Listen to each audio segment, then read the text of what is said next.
اب میں اس تقریب سعید کے مہمان خصوصی محترم پروفیسر ڈاکٹر غلام معین الدین نظامی صاحب سے التماس گزار ہوں کہ وہ تشریف لائیں اور اپنے خیالات عالیہ سے مستفیض فرمائیں۔ ان کا عنوان ہے اسلامی معاشرے میں تصوف کی ضرورت کیوں، جو کہ پنجاب یونیورسٹی اورینٹیل کالج کے اس وقت پرنسپل ہیں۔ آپ ہم سے مخاطب ہوا چاہتے ہیں محترم ڈاکٹر غلام معین الدین نظامی۔ اعوذ باللہ من الشیطان الرجیم، بسم اللہ الرحمن الرحیم۔ صدر مجلس نشوران گرامی حضرت سجادہ نشین صاحب، علماء کرام، السلام علیکم۔ میں قطعاً اس لائق نہیں ہوں کہ اس مجلس میں مہمان خصوصی تو کیا مہمان عام بھی قرار پاؤں۔ علمی مجلس میں اور روحانی مجلس میں مہمان بننے کی 2-3 شرائط ہیں۔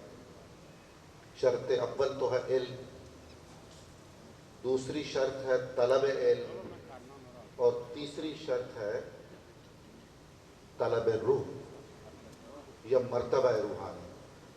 آپ نے جن حضرات کی گفتگویں سنی ہیں اور جتنے مختلف علم کے اور ذوق کے رنگ دیکھے ہیں، ان میں میری تو ایسی کوئی حیثیت نہیں ہے۔ یہ اتفاق محض ہے کہ میرا نام مہمان خصوصی رکھ لیا گیا ہے۔ بہرحال مجھے کچھ معروضات ضرور پیش کرنی ہے۔ میری کوشش ہوگی کہ میں 15 سے 20 منٹ میں آپ سے کچھ گفتگویں کروں۔ جس موضوع کے بارے میں فرمایا گیا ہے اس پر بھی کچھ بات ہوگی، لیکن اگر مجھے اجازت ہو تو میں اس سے ہٹ کے کچھ پوائنٹس جو گفتگوؤں میں ہوئے ہیں تھوڑا سا ان پر بھی اگر بات کر لوں۔ میں بے حد شکر گزار ہوں خانقاہ کلی شریف کا۔ 2-3 برس سے میری بھی خواہش تھی یہاں حاضری کی، لیکن مختلف مسائل کی وجہ سے ایسا ممکن نہیں ہو پا رہا تھا کہ میں یہاں حاضر ہوں اور کسب سعادت کروں۔ اللہ کا شکر ہے کہ اس سال میں حاضر ہوا، اور مجھے ہر اعتبار سے یہ اچھا لگا کہ ایک مرکز روحانی کے جتنی جہتیں ہیں اور اس کے جتنے شعبے ہیں اور ان سارے شعبوں کو فعال ہونا چاہیے، الحمدللہ کہ وہ سلسلہ سارا یہاں جاری ہے۔ مجھے ایک سوال رکھنا ہے اہل علم کے سامنے بھی، اہل نظر کے سامنے بھی۔ اسلام کا قدیم ترین مذہبی، دینی اور روحانی ادارہ مسجد ہے۔ ایک اور عظیم و جلیل اسلامی ادارہ مدرسہ ہے۔ ان 2 بڑے مراکز کے ہوتے ہوئے کون سی خلش تھی، کون سی کمی تھی، کس چیز کی ضرورت تھی کہ خانقاہیں معرض وجود ہیں؟ سوچنے والی بات ہے۔ اور کیا مسجد میں اور مدرسے میں اور خانقاہ میں کوئی مزاجی فرق ہے؟ اور کیا اس کے مقاصد کی جہتیں قدرے مختلف ہیں؟ اور کیا ان تینوں اداروں سے جو مطلوب نتائج ہیں ان میں کچھ قدرے فرق ہے؟ یا فرض کر لیجئے مسجد کے علاوہ مسجد ہی کو مکتب بنا لیا جائے، مسجد ہی کو مدرسہ بنا لیا جائے اور مسجد ہی کو خانقاہ بنا لیا جائے، تو یہ اضافی ادارے ختم کر دیے جائیں، جیسا کہ حکومتیں کرتی ہیں دنیا بھر میں۔ بجٹ پہ جب پریشر ہوتا ہے تو کٹس لگتے ہیں، ملازمتیں ختم ہوتی ہیں، ادارے مرج ہوتے ہیں بہت سارے اداروں میں۔ تو میرا موقف یہ ہے کہ یہ جداگانہ ادارے ہیں، یہ 3 مختلف رستے ہیں اور منزل ایک ہی۔ مسجد کے ہوتے ہوئے مکتب اور مدرسے کی ضرورت اسی خدا تک پہنچنے کے لیے ہے جس کے نمائندہ اعظم رسول اللہ صلی اللہ علیہ وآلہ وسلم ہے۔ اور ان دونوں اداروں کے ہوتے ہوئے خانقاہ کی ضرورت اس لیے ہے کہ وہ جو آپ سن رہے تھے وَيُزَكِّيهِمْ وَيُعَلِّمُهُمُ الْكِتَابَ وَالْحِكْمَةَ، کہ اس مقصد کے لیے ہم فوکسڈ ہوں اور اس کے نصاب کے تحت ہم آگے بڑھیں۔ تصوف مطلب کیا ہے، یہ ٹرم کیسے معرض وجود میں آئی؟ آج 21ویں صدی میں ہم اہل علم میں یہ سنتے ہیں کہ جی تصوف تو کچھ تھا نہیں بھائی، اس سے پہلے تو ہیلی کاپٹر بھی نہیں تھا. تو یہ جو اس طرح چیزوں کو پرکھنے کا انداز ہے کہ فلاں اصطلاح تو جی عہد نبوی صلی اللہ علیہ وآلہ وسلم میں نہیں تھی. تو تمام علوم و فنون کی جو اسلامی ہیں یا نیم اسلامی ہیں یا خالصتاً دنیاوی ہیں، ان میں سے کوئی اصطلاح بھی عہد رسالت صلی اللہ علیہ وآلہ وسلم میں نہیں تھی. تو کیا ہم ان تمام اصطلاحات کو محض اس بنیاد پر رد کر دیں گے کہ یہ عہد رسالت کی اصطلاح نہیں ہے؟ ہرگز نہیں، ایسا نہیں ہے بالکل. عہد رسالت میں صفہ مانتے ہیں سارے کے تھا. صفہ تھا تو تصوف تھا، صفہ تھا تو یونیورسٹی تھی، مدرسہ بھی تھا، مسجد بھی تھی. اب مسئلہ یہ ہے کہ پھر ایک بحث چل پڑتی ہے کہ تصوف اور شریعت اور طریقت اور حقیقت اور یہ جو مدارج ہیں کیا ان کا کوئی اسلامی جواز ہے یا نہیں. آئی ایم سوری ٹو سے کہ ہمیں بہت پوری کوشش کرنی چاہیے اس طرح کے بہت ابتدائی سے سوالات سے آگے گزر جانے کی. امام تصوف جو ہمارے خطے میں ہیں سید علی حجویری، جنہیں ہم داتا گنج بخش کے نام سے جانتے ہیں، ایک نوجوان ان کی خدمت میں رہا، کئی سال اس نے خدمت کی اور مایوس ہو کر چلا گیا. کیونکہ ہمارا تصوف کا تصور یہ ہے کہ وہ میریکلز جب تک نہ ہوں، معجزے نہ ہوں، کرامتیں نہ ہوں، ٹہس نہس نہ ہو جائے چیز، تو وہ صوفی ہے. وہ بھی ہے صوفی، وہ بچگانہ درجے کا صوفی ہے. صوفی تو بہت بلند چیز ہے. مایوس ہو کر اس نوجوان نے جب اجازت دی کہ حضور مجھے اجازت دیجئے میں واپس جانا چاہتا ہوں، تو آپ میں نے کوئی کرامت نہیں دیکھی، میں تو آپ سے روحانیت حاصل کرنے آیا تھا. تو حضرت داتا گنج بخش نے کہا کہ بیٹا آپ جتنا عرصہ میرے پاس رہے ہیں آپ نے مجھ میں کوئی خلاف شریعت بات دیکھی ہے؟ سنت رسول کے خلاف کچھ دیکھا ہے میری ذات میں، میری تعلیمات میں، میرے افکار میں؟ اس نے کہا جی نہیں. تو انہوں نے فرمایا تم چلے تو ضرور جاؤ، یہ بات سن کے جاؤ کہ اس سے بڑی کوئی کرامت روئے زمین پہ نہیں ہو سکتی. اگر میرا عمل سنت مصطفیٰ پر رہا ہے اور میری زندگی میں اتنے برسوں میں کوئی ایسی چیز نظر نہیں آئی جس میں اتنا سا بھی شریعت کو دھچکا پہنچتا ہو، اس کے بعد تمہیں کسی اور کرامت کی ضرورت ہے؟ ایک تو یہ بات ہمیں طے ہو جانی چاہیے کہ تصوف اور شریعت اور ظاہر ہے اس تصوف کا جو نصاب ہے اس میں کیا پریکٹیکلز ہیں، اس میں تھیری کتنی ہے وغیرہ وغیرہ، اسائنمنٹس کیا ہیں، دیٹ از طریقت. ایک مرکز طریقت پر ہم کھڑے ہیں. اسی طرح مجھے ایک دو باتیں اور کر کے پھر تھوڑا سا میں اس موضوع پر جو مجھے دیا گیا بات کروں گا. ایک صوفی بزرگ ہیں بہت عظیم الشان، ان کا اسم گرامی ہے حضرت شیخ ابو سعید ابو الخیر. مجھے رک جاؤں اذان کے لیے. اس قسم کی روحانی کیفیات ان پہ طاری رہتی تھی. تمام سلاسل ان کا غیر معمولی احترام کرتے ہیں. گفتگو کرتے تھے تو لوگوں کا مجمع اکٹھا ہو جاتا تھا. آدمی آ کر اناؤنس کرتا تھا کہ جی شیخ آ گئے ہیں اور سارے قریب آ جائیے، صفیں درست کر لیجئے وغیرہ وغیرہ.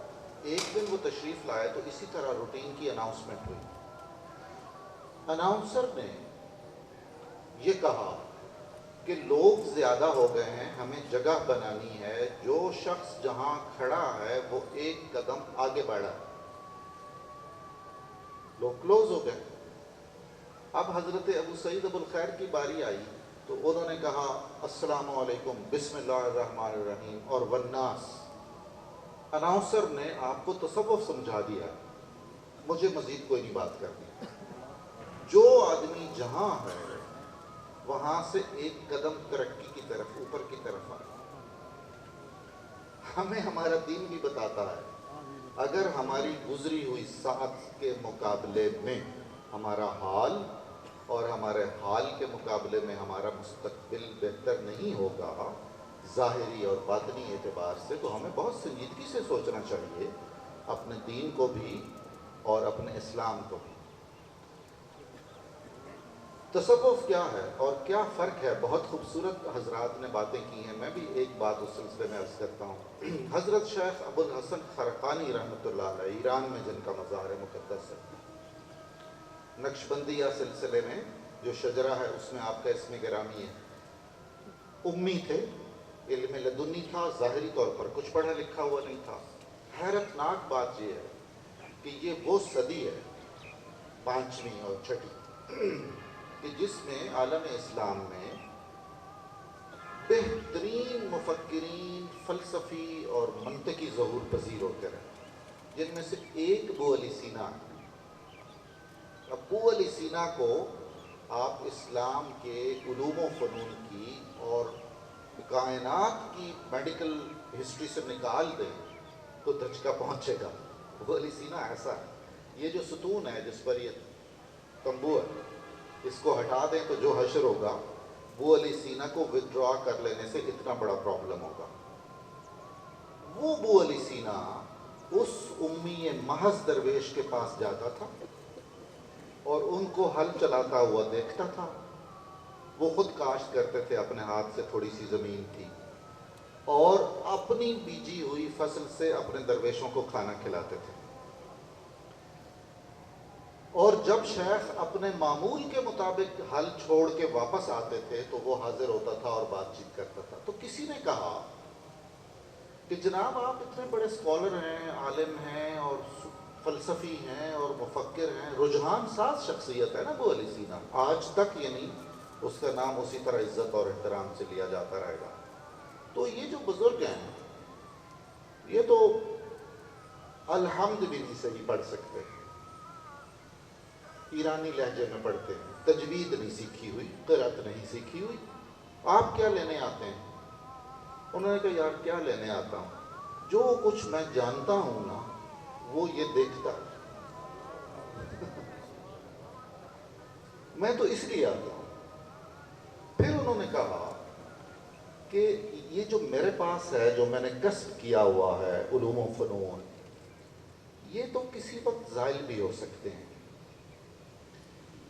اس کو اللہ نے عطا کیا ہے اور یہ مشاہدہ، یہ تجربہ زائل نہیں ہو سکتا، یہ تو خالص سرچشمہ فضل الہی سے آیا ہے۔ تو یہ فرق ہے علم کا اور ظاہر کا اور شریعت کا اور دنیا دوسری چیزوں کا اور تصوف کا اور وغیرہ۔ تو خیر بالکل یہ بڑا ویلڈ سوال ہے کہ جی کیا کائنات کو یا مسلمانوں کو یا مسلمان معاشروں کو تصوف کی ضرورت ہے یا رہے گی، یا اس کا 21ویں صدی میں کیا ریلیونس ہے؟ آج جب علوم و فنون اپنے منتہائے کمال کو پہنچے ہوئے ہیں اور ان میں ایسی جہت در جہت نئی دریافتیں ہو رہی ہیں، انکشافات ہو رہے ہیں، ایجادات ہو رہی ہیں، تو اس میں کیا ہمیں ضرورت ہے کوئی تصوف وغیرہ کی؟ یہ بالکل ویلڈ سوالات ہیں۔ تو عرض یہ ہے کہ ہم جس کو انسان کہتے ہیں، کیا وہ صرف جسم سے عبارت ہے؟ بالکل بھی نہیں۔ صرف جسم ہو تو اس کو تو ہم بالعموم میت کہتے ہیں۔ روح ہے اصل جس میں انسانیت ہوتی ہے، اس روح نے یہ لائٹ ہے نا، تو یہ مقصود نہیں ہے، یہ ڈنڈا اور یہ لائٹیں ہمیں نہیں چاہیے، روشنی چاہیے۔ اب روشنی بغیر اس کے یا اس طرح کی کسی چیز کے، روشنی کو اپنے اظہار کے لیے کوئی پیکر چاہیے، کوئی جسم چاہیے۔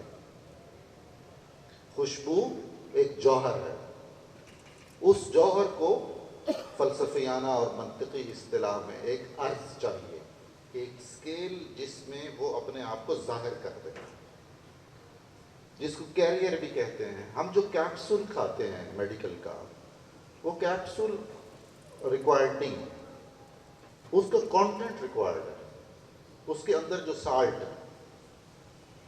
میں اپنے ظاہر میں جو کچھ دکھائی دے رہا ہوں، اگر روح سے خالی ہوں تو میں انسان نہیں، پھر میں میت ہوں۔ انسان میں تب ہوں گا جب میرے اس جسم میں میری روح موجود ہو۔ اب مسئلہ یہ ہے کہ ہمارا جو روح کا معاملہ اللہ نے خود قرآن میں فرمایا کہ جی میں نے اکٹھا کیا ساری روحوں کو اور کہا میں تمہارا رب نہیں ہوں. قالوا بلا، سب روحوں نے کہا، اقرار کیا، حلف کیا، میرے ساتھ معاہدہ کیا کہ جناب آپ ہمارے رب ہیں. اس وقت ہماری روحیں کسی نہ کسی شکل میں موجود تھیں. کیا ہم اس تاریخ کا تعین کر سکتے ہیں اور کیا اس کو اپنے ڈیٹ آف برتھ بیان کر سکتے ہیں؟ نہیں کر سکتے. اس لیے کہ باوجود اس کے کہ وہ اصل ہے اور بنیاد ہے، وہ جب تک اس کی تکمیل نہیں ہوئی جسم کے ساتھ، اور وہ اپنے جسم کے ساتھ جو اللہ نے اس کے لیے طے کیا ہوا ہے اور جو جنس خدا نے اس کے لیے مرد یا عورت یا مڈل سیکس وٹس ایور، اس کے ساتھ جب تک وہ دنیا میں نہیں آتا اس کی تاریخ پیدائش متعین نہیں ہو سکتی. اب جب تک روح موجود ہے، روحانیت موجود ہے، ہم اس روحانیت کو نظر انداز کریں، اس روحانیت کی ضرورتیں محسوس نہ کریں، اس کے تقاضوں کو پس پش ڈالے رکھیں، تو یہ ایک الگ مسئلہ ہے. روحانیت کی موجودگی اس وقت تک کائنات پر رہے گی ایک حقیقت بن کر جب تک روح موجود ہے. یہ جسم ہے جو ہمارا اظہار ہے، ایک معین وقت سے ایک معین وقت تک ہمارا اظہار ہے، جس کو ہم جسم کہتے ہیں اپنا، جو ہماری لائف ہے. اس میں ہمارا جسم مختلف مدارج طے کرتا ہے. اگر جسم کے مدارج کے ساتھ ساتھ ہماری روح بھی ارتقاء پذیر ہے، ترقی کر رہی ہے، تو یہ تصوف ہے. اگر ہماری روح وہیں کھڑی ہے جیسی ایک بچے کی روح ہوتی ہے اور اس میں ارتقائی عمل نہیں ہے، تو اٹ مینس کہ ایک پہیا ایک طرف گاڑی میں ہم نے بچوں کے سائیکل کا لگایا ہوا ہے، دوسری طرف ٹریکٹر کا لگایا ہوا ہے. اور یہ زندگی میں یہ جو نشیب و فراز ہوتے ہیں یہ بہت ہی خطرناک ہوتے ہیں. اور صوفیہ اور ہمارے تمام علوم و فنون کا یہی مسئلہ ہے کہ یہ جو تضاد ہے یا یہ جو وہ برابر نہ ہونا ہے، اس کو ٹھیک کیا جائے. جو عہد جدید میں جب سے سائنس اور ٹیکنالوجی نے بہت ترقی کی ہے، ہم سارے جانتے ہیں کہ اس کے کچھ فوائد ہیں، اور ہم سارے جانتے ہیں کہ ان کے فوائد کم ہیں اور ان کے نقصانات زیادہ ہو رہے ہیں. کیا یہ سچ نہیں ہے کہ ہم اپنے ماں باپ کے مقابلے میں زیادہ تنہا ہیں؟ ہم اپنے ماں باپ کے مقابلے میں زیادہ ناخوش ہیں. میرے باپ کو اپنی زندگی کے اختتام پر کے قریب جو سب سے اہم سواری اپنے رزق حلال سے نصیب ہوئی تھی، وہ ایک چھوٹی سی موٹر تھی، کار تھی. میں نے آغاز کیا جب اپنے کیریئر کا، اور جب میں نے اس سواری کا میں نے لی تو وہ 1800 سی سی کی ایک کار تھی. میں اپنے والد سے 1000 گنا ناخوش تھا. میرے والد کی زندگی میں اطمینان تھا، سکون تھا، شکر گزاری تھی. وہ تو چند ایک طبیبوں اور ڈاکٹروں سے، پنجاب یونیورسٹی کے پڑھے لکھے تھے، گولڈ میڈلسٹ تھے، کیریئر گزارا ہے انہوں نے. تو میں تو اب تک یعنی جتنے ڈاکٹروں سے مل چکا ہوں اور ملتا رہتا ہوں، اتنا تو میرے والد کی زندگی ساری میں یعنی 3 یا 4 ڈاکٹرز ہیں. ہم سارے اگر گرد و پیش میں دیکھ لیں تو وہی صورتحال ہے. اس کا مطلب ہے ہماری روح بیمار ہے، ہماری نفسیات کو کوئی عارضہ لگا ہوا ہے. ہم میں سے کتنے ہیں جو اپنی روح کی بیماریوں کے لیے بھی اتنی ہی تگ و دو کرتے ہیں جتنی اپنے جسم کی بیماری کے لیے تگ و دو کرتے ہیں؟ مجھے سر درد کے لیے تو میں 5 ڈاکٹروں کو کنسلٹ کروں گا، بعض کو فون پر کروں گا، کئی میری ریکویسٹ پر آ کر میرا چیک اپ کریں گے. مجھے نہیں توفیق ہوگی کہ یار میرے اندر بھی تو کوئی غلاظت ہے، جو میری اصل پہچان ہے، میری روح، کیا اس کو دیمک لگ گئی ہے؟ اس روح کو میں نے کوئی دریچہ کھولا ہے جس سے فریش ایئر ہو، روشنی ملے اس روح کو؟ چلیے، مجھے نفسیاتی طور پر ایشوز ہیں، میں ماہر نفسیات کے پاس جاؤں گا ضرور. میں ماہر روحانیات کے پاس کیوں نہیں جاتا؟ یہ کیا میں طلب محسوس کرتا ہوں اس چیز کی؟ اس میں پھر اور کئی چیزیں انوالو ہو جاتی ہیں. کیا ہم مذہب سے دور ہوتے جاتے ہیں؟ کیا مذہب پر ہمارا بھروسہ اور خدا پر ہمارا اعتماد اتنا ہی ہے جتنا ہماری پہلی نسلوں کا تھا؟ جتنا زیادہ علم ہوتا جائے گا، جتنی زیادہ سہولیات ملتی جائیں گی، جتنی زیادہ ایجاد ہوتی جائیں گی، انسان کے باطن کی تنہائی بڑھتی جائے گی، اس کے اندر خلا ویکیوم، ان خلاؤں کو بھرنے کے لیے یہ جو طبیب روح ہیں جن کو ہم صوفیاء کہتے ہیں، ساری زندگیاں ان کی لگی ہیں۔ مجھے ایک ویسٹرن سائیکالوجسٹ، ماہر نفسیات، مغربی ماہر نفسیات تجویز کرے گا کہ گفتگو سے بھی علاج ہوتا ہے، وہ مجھے بتائے گا کہ جی یہ بڑی ونڈرفل ایک ٹرم ہے اسپیچ تھراپی،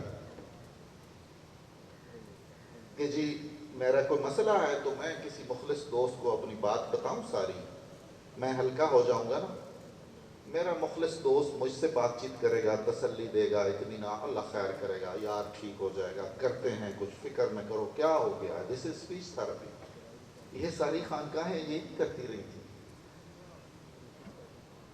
اپنے عہد کے بڑے لوگ تھے صوفی، اور بڑے سے لے کے چھوٹے تک اسی طرح محبت سے پیش آتے تھے، اور یہ سب سنت رسول اللہ صلی اللہ علیہ وآلہ وسلم۔